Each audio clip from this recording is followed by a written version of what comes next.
चल रहे हैं, सर्दी का मौसम है।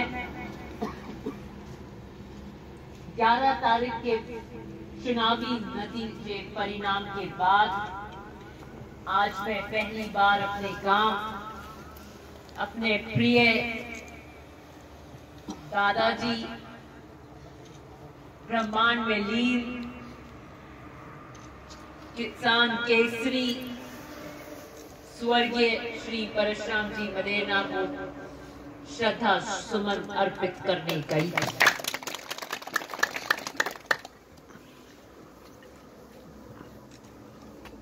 अभी इससे पहले भी बावड़ी में स्वागत किया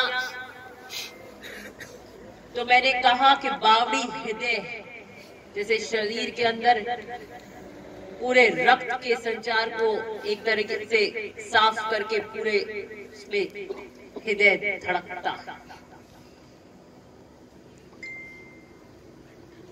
बावड़ी के अंदर ये जो हृदय धड़कता है, एक तरफ ओसिया में तरंगे भेजता है तो एक तरफ भोपालगढ़ में तरंगे भेजता है। एक तरफ कांग्रेस की तरंगे भेजता है तो एक तरफ बोतल की तरंगे भेजता है।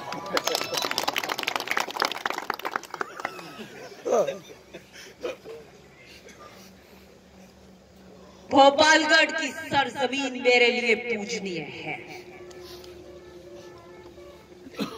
मेरा तो पूरा बचपन बावड़ी के बड़े खाते हुए व्यतीत हुआ, क्योंकि जब से मैंने समझ पकड़ी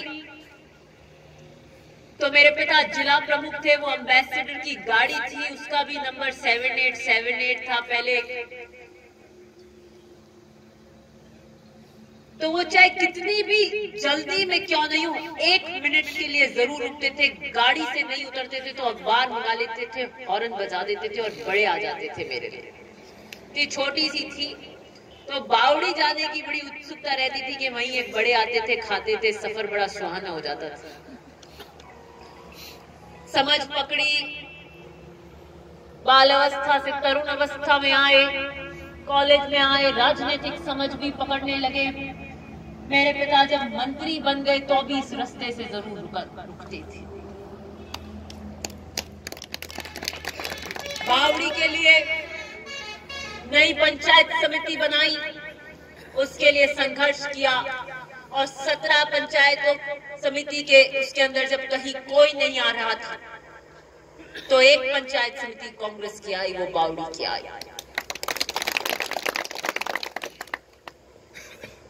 फिर प्रधान जी को पता नहीं क्या हो गया, एमएलए के ख्वाब थे, कभी इधर गए कभी इधर गए, उसमें एमएलए की गवागम हो गई।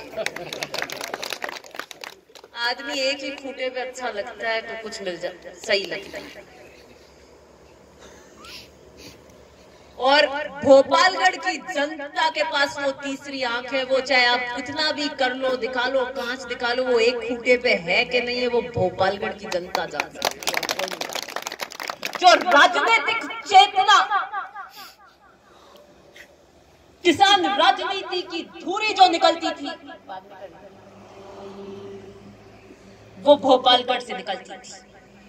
50 साल तक कांग्रेस का गढ़ रहा भोपालगढ़, कांग्रेस का गढ़ भोपालगढ़ के कांग्रेस के इस किले को कोई भेद नहीं सकता। ये परशुराम मदेरणा का हस्तिनापुर। 2003 के अंदर जब सिर्फ 56 सीटें कांग्रेस की आई तो भी वहां से आपने एक निर्णायक फैसला करके मेरे पिता को विधानसभा में भेजा। 56 में महिपाल मदेरणा विधायक थे, विपक्ष के थे, लेकिन सत्ता पक्ष के मंत्री से भारी विधायक थे। ये भोपालगढ़ के वोट की ताकत थी।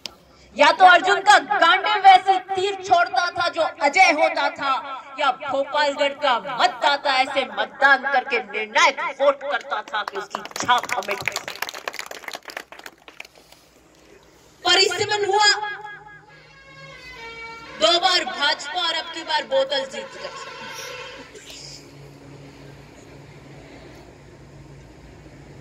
अगर मैं किसी से प्रश्न पूछ लूं कि आपको आपकी बाई आंख पसंद है या दाई आंख पसंद है, आप उत्तर नहीं दे पाएंगे। कौन सी आंख पसंद है आपकी? दोनों। मदेरना पसंद था तभी, अभी अब की बार बोतल पसंद थी। पिछली बार नहीं, वो नहीं पूछ रही, मैं पूछूंगी। सुनो, उसकी भी बताऊंगी। तो आप कह नहीं सकते कि कौन सी आंख पसंद थी। तो एक आंख से अगर मैं ओसिया को देखूंगी तो मैं दूसरी आंख से भोपालगढ़ को भी देखूंगी। और तीसरी आंख वो बोतल नहीं है। सुनो, आप राजनीति के अंदर ये गलत बात मत। तीसरी आंख अगर किसी के पास है तो भोपालगढ़ के मतदाता के पास है। वो तीसरी आंख कुछ भी हो सकती है।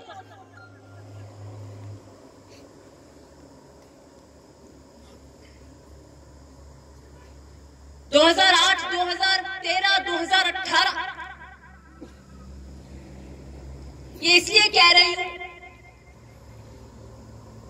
कि भोपालगढ़ मेरे पिता की कर्मभूमि रही है, मेरे दादाजी की कर्मभूमि रही है। और भोपालगढ़ ने 50 साल तक सिर्फ और सिर्फ ईमानदार राज देखा है, कड़क राज देखा। कोई भ्रष्ट अधिकारी मान लो बाड़मेर में होगा और उसे जयपुर जाना है या कहीं और दूसरी जगह जाना है तो वो भोपालगढ़ से होके नहीं गुजरता कि मदेना साहब को पता लग गया ऐसा भ्रष्ट अधिकारी भोपालगढ़ की रोड से नापते नापते वहां दूसरी जगह गया था। ओके, 100 किलोमीटर का गोता लगे तो ठीक है, देखना यहाँ आना तो बहुत दूर की बात है। भ्रष्ट अधिकारी भोपालगढ़ की सीमा के पास से नहीं गुजरता था। ऐसा शासन 50 साल भोपालगढ़ की जनता ने देखा। ईमानदार, कड़क। भोपालगढ़ वो मणि है जिसे मदेना साहब ने तराशा। इसलिए आपके पास तीसरी आंख है, इसलिए आप राजनीतिक चेतना है, इसलिए आप राजनीतिक फैसले करने का तीसरा नेत्र रखते हैं, क्योंकि मदेना साहब ने अपनी ईमानदारी सिद्धांतों से आपको तराशा।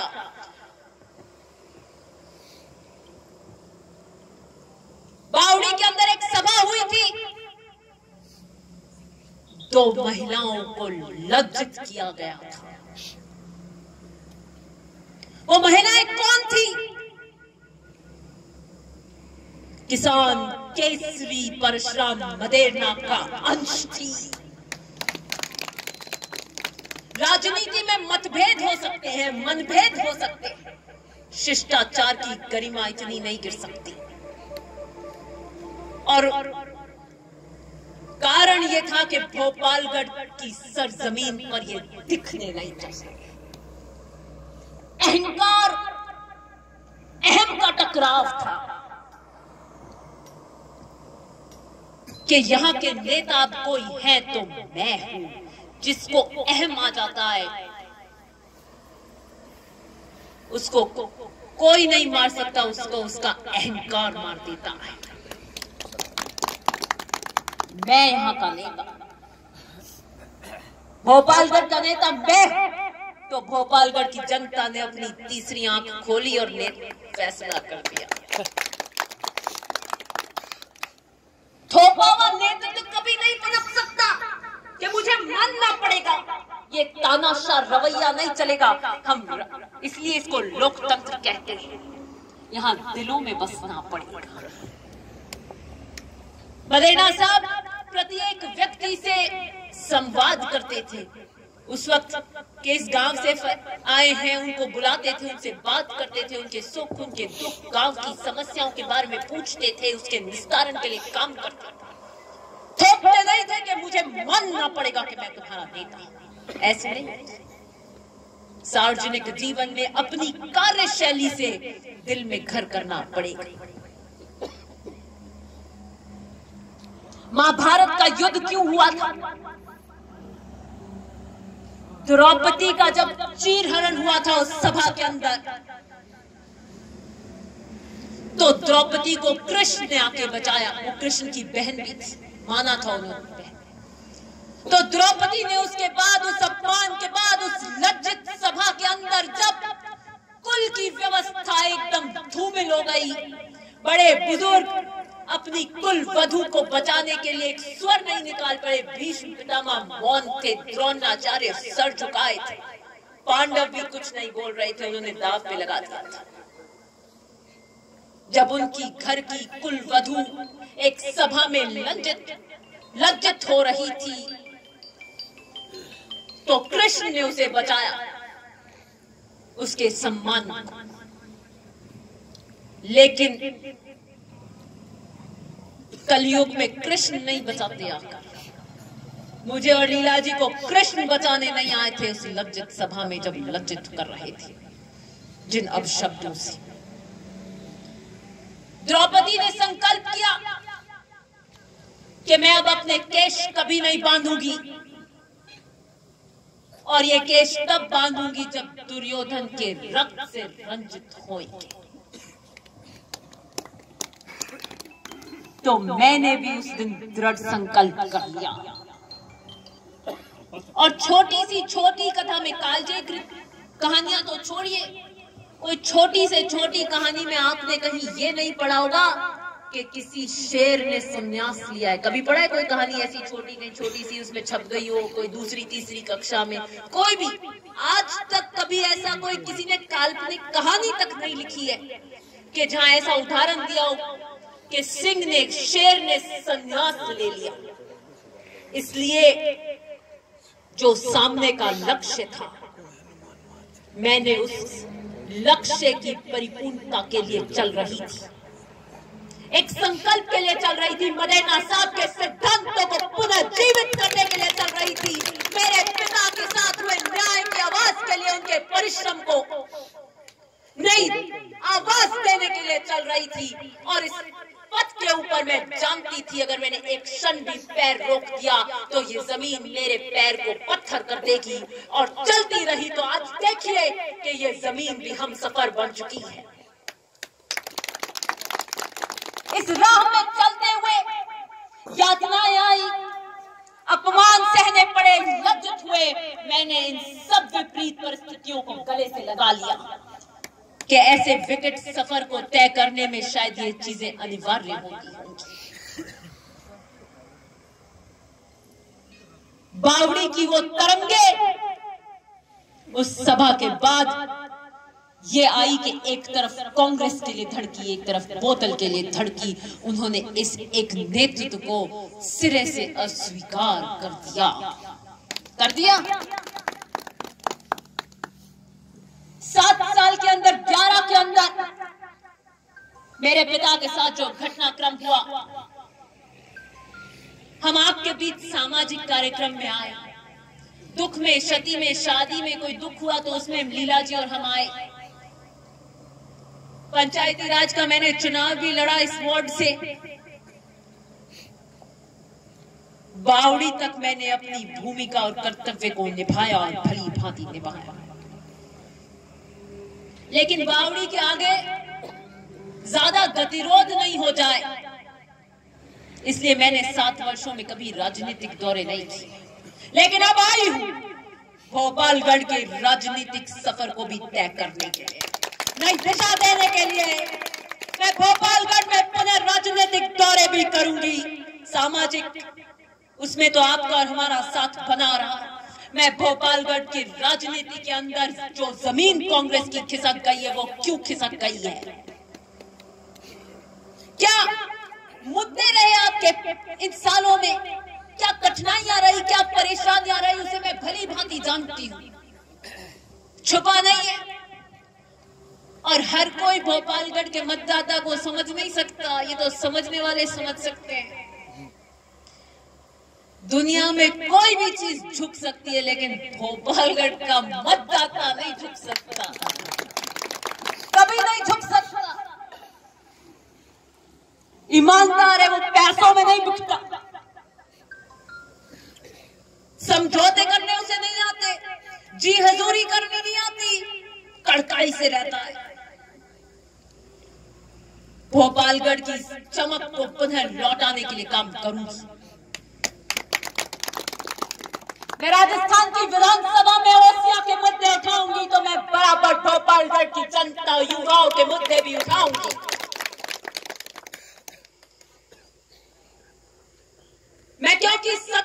पक्ष की विधायक हूं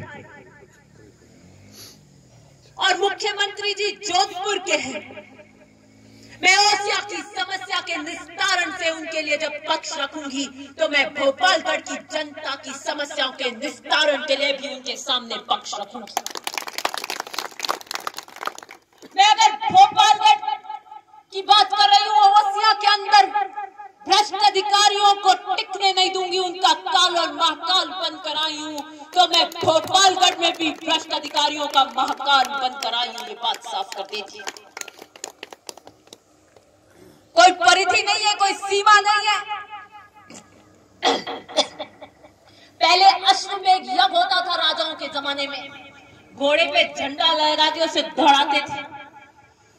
जहां तक वो जाता था वो उस राज्य की सीमा होती थी, और जहां उसे चुनौती मिलती थी वहां युद्ध होता था। मैं अश्वमेध की तरह वो घोड़े दौड़ा चुकी हूं। कोई चुनौती आएगी तो युद्ध करेंगे, नहीं आएगी तो हमारा है,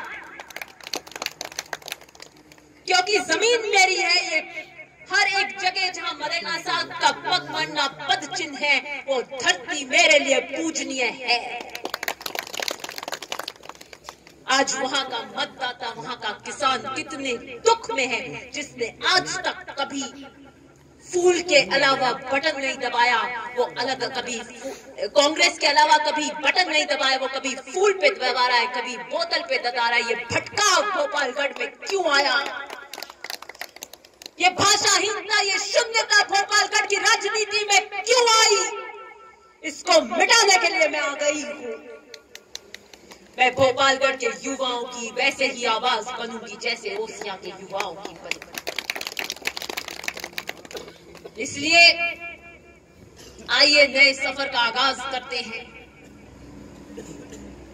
नए सफर में आप मुझे आशीर्वाद भी दीजिए और मेरी हौसला अफजाई भी करते रहिएगा। मैं अब आपके बीच में कमर कस कर आ गई हूं। जो लज्जा मुझे झेलनी थी वो मैं झेल चुकी हूँ सभा के अंदर। अब इसके आगे कोई ऐसी सभा नहीं जो मुझे लज्जित कर सकेगी, क्योंकि मैं जनता के दरबार में उनके दिलों में जीत कर आ रही हूं। इसलिए आप आए, बड़ी सर्दी है, समय भी बहुत ज्यादा हो गया है, फिर भी बड़ी उत्सुकता के साथ में आपने अपनी बेटी अपना मानकर यहाँ पर मुझे सुन रहे हैं, खड़े हैं। इस वक्त पे भी मैं हर कठिन और बुरे वक्त में, दर्द में आपके लिए खड़ी रहूंगी। बहुत बहुत धन्यवाद। जिंदाबाद।